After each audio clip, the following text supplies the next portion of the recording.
Yes, sir. Anyway, whatever is happening right now in Israel, before everything else, that you can understand the changes that on the table. I mean, the Bennett-Left government. We have to first of all understand the structure of Israel politics.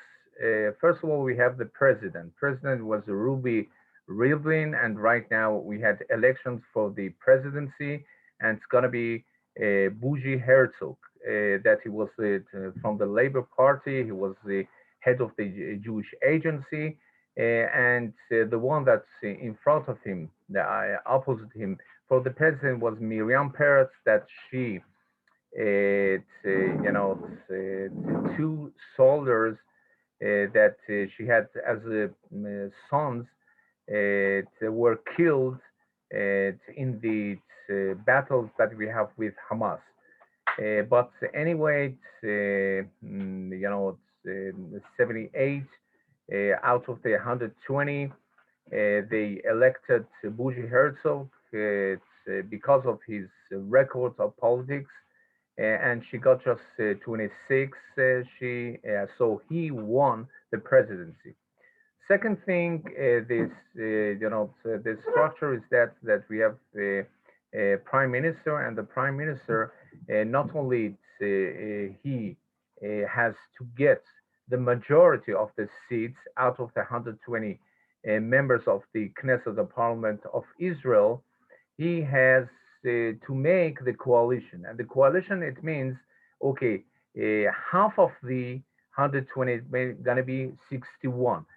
So before the Netanyahu got together coalition with the national religious, as well the Haredim and the ultra Orthodox, and as well mainstream guns and from the general parties Kahol Lavan.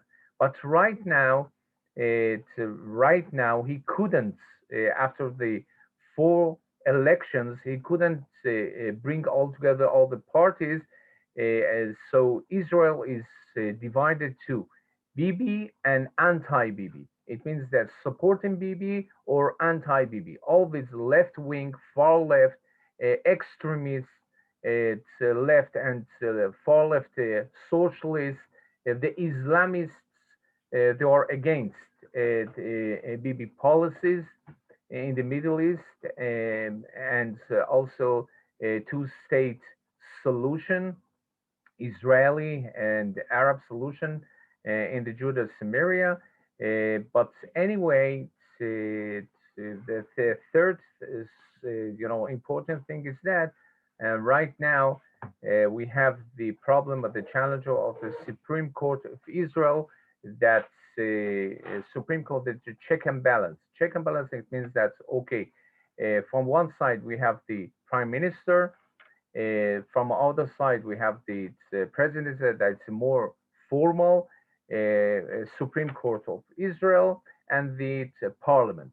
So parliament should have be the majority, more than 61, that's going to be a pro prime minister, that he couldn't get it. And right now, Bennett and Lapid and the Islamists and 8 parties getting all together.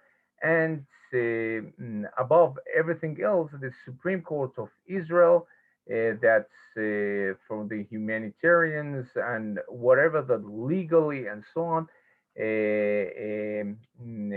see himself and the judges that we have over there above the parliament, and they have to change the law that the Supreme Court should have be the not the one that's making the laws, just judging, and you cannot be above the parliament, that the people decide and elect whoever that they want, and mostly the judges that we have on the Supreme Court are liberal Democrats, and maybe they're looking for the not a Jewish state, but a Jewish and democratic states. It means that right now the image of Israel in this coalition also is under the question.